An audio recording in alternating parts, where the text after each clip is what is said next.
அனைவருக்கும் வணக்கம்.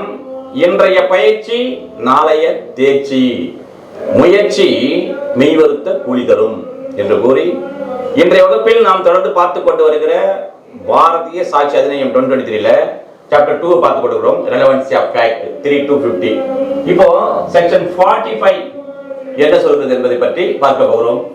Grounds of opinion when relevant, அதாவது ஒரு கருத்துரை வழங்குகிறார்கள். அந்த கருத்துரையினுடைய ஆதாரங்கள் இருக்குல்ல, எவ்வாறு அந்த கருத்துக்கு வந்தார், எந்த அடிப்படையில் வந்தார் என்று சொல்றாங்கல்ல, அது எப்பொழுது தொடர்புடையது என்பதை பற்றி சொல்வதுதான் இந்த பிரிவு 45. என்ன சொல்றது?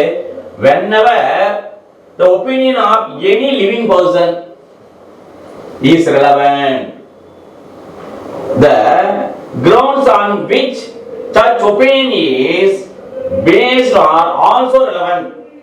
என்ன சொல்றாங்க? இப்போ இவர் தான் எக்ஸ்பர்ட் ஒப்பீனியன். இவர் எக்ஸ்பர்ட், ஒரு வல்லுநர் இருக்காரு. இவர் இந்த ஒப்பீனியன் கொடுத்திருக்கார், கருத்துரை வழங்கியிருக்கிறார். அவ்வாறு இவர் கொடுத்திருக்கிறார், இதை இப்பொழுது வாழ்ந்து கொண்டிருக்கிறார்.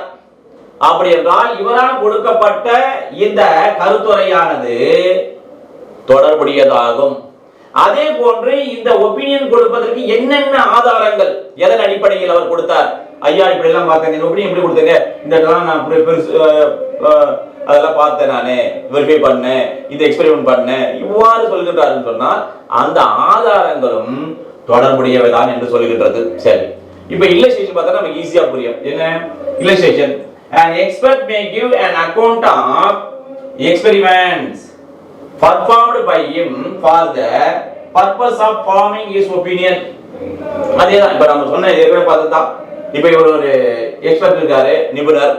இந்த நிபுணரானவர் தன்னால் கொடுக்கப்பட்ட ஒரு ஒப்பீனியன் இருக்குது, ஒரு அக்கவுண்ட் ஆஃப் எக்ஸ்பெரிமெண்ட், ஐயா எப்படி பண்ணு, நான் இப்படி எல்லாம் எப்படி இந்த ஒப்பீனியன் நீங்க கொடுத்தீங்கன்னு சொன்னா அப்ப என்ன பண்ணாரு, சோதனை செய்யற மாதிரி பரிசோதனை செய்யறாரு. அதாவது இப்படி எல்லாம் நான் சோதனை பண்ணேன், இந்த பிளட் என்ன கண்டுபிடிப்பதற்காக அல்லது இதனுடைய டிஎன்ஏ கண்டுபிடிப்பதற்காக இப்படி எல்லாம் எக்ஸ்பெரிமெண்ட் பண்ணன்னு சொல்றாங்க.